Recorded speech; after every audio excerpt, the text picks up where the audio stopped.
കൊല്ലം സുധിയുടെ ആദ്യ ഭാര്യയെക്കുറിച്ച് രേണു പറഞ്ഞ കുറച്ച് കാര്യങ്ങളാണ് ഇപ്പോൾ സോഷ്യൽ മീഡിയയിൽ വൈറലാവുന്നത്. അവരുടേത് ഒരു ലവ് മാരേജ് ആയിരുന്നു. സുധി ചേട്ടൻ കൂടുതൽ അതേക്കുറിച്ച് സംസാരിക്കാറില്ലായിരുന്നു. അവർ വേറൊരാൾക്കൊപ്പം പോകുകയായിരുന്നു. കിച്ചുവിന് 3.5 വയസ്സേ ഉണ്ടായിരുന്നുള്ളൂ. അമ്മയെക്കുറിച്ച് അവൻ പിന്നീട് സംസാരിച്ചിട്ടേയില്ല. മരിച്ച അന്ന് പോലും അവൻ സംസാരിച്ചിട്ടില്ല. അവൻ കമ്പ്യൂട്ടറിൽ കളിച്ചുകൊണ്ടിരിക്കുകയായിരുന്നു. അമ്മ മരിച്ച കാര്യം അവനോട് പറഞ്ഞു. മോനെ, പോകണമെങ്കിൽ നിനക്ക് പോകാമെന്നും ഞാൻ വരാമെന്നും പറഞ്ഞു. അമ്മ മരിച്ചില്ലല്ലോ, അമ്മ ഇവിടെ നിൽക്കുകയല്ലേ, നിങ്ങളെല്ലാവരും ഇറങ്ങിപ്പോയിക്കോ, ഞാൻ ബാക്കി ഗെയിം കളിക്കട്ടെ എന്നാണ് അവൻ അന്ന് മറുപടി നൽകിയത്. പുള്ളിക്കാരി ആത്മഹത്യ ചെയ്യുകയായിരുന്നു. ലോക്ക്ഡൗൺ സമയത്തായിരുന്നു. നേരിട്ട് കണ്ടിട്ടില്ല. പക്ഷേ മരിക്കുന്നതിന് കുറച്ച് നാൾ മുന്നേ കോൺടാക്ട് ചെയ്തിരുന്നു. ഫേസ്ബുക്കിൽ മെസ്സേജ് ചെയ്തു. ഹായ് രേണു, എന്നോട് പിണക്കമുണ്ടോ എന്ന് ചോദിച്ചു. എനിക്കൊരു പിണക്കവുമില്ല, സന്തോഷമേ ഉള്ളൂ എന്ന് ഞാൻ അന്ന് പറഞ്ഞു. എനിക്കൊന്ന് കാണണമല്ലോ എന്ന് പറഞ്ഞപ്പോൾ അതിനെന്താ, കാണാമല്ലോ എന്നാണ് ഞാൻ മറുപടി നൽകിയത്.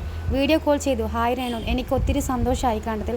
ഞാൻ ഓർത്തു രേണു എന്നോട് പിണങ്ങുമെന്ന്. കുഞ്ഞിന് സുഖമാണെന്ന് ചോദിച്ചു. കിച്ചുവിൻ്റെ കാര്യം ചോദിക്കുന്നേയില്ല. എനിക്ക് വല്ലതും തോന്നുമോ എന്ന് കരുതിയതായിരിക്കും. സുധിച്ചേട്ടനോട് പറഞ്ഞപ്പോൾ പെട്ടെന്ന് ബ്ലോക്ക് ചെയ്തോ എന്ന് പറഞ്ഞു. പിന്നെ ഞാൻ ബ്ലോക്ക് ചെയ്തു. പിന്നീടാണ് മരിച്ചു എന്നറിയുന്നത്. ഞങ്ങൾ സന്തോഷത്തോടെയാണ് സംസാരിച്ചത്. അന്ന് മകന് ബർത്ത്ഡേ ആണെന്ന് പറഞ്ഞപ്പോൾ ഞാൻ ഹാപ്പി ബർത്ത്ഡേ പറഞ്ഞിരുന്നെന്നും രേണു സുധി പറഞ്ഞു. ഇതുപോലെ സിനിമാ രംഗത്തെ സെലിബ്രിറ്റികളുടെ അപ്ഡേറ്റുകൾക്കായി ഈ ചാനൽ സപ്പോർട്ട് ചെയ്യാൻ മറക്കല്ലേ.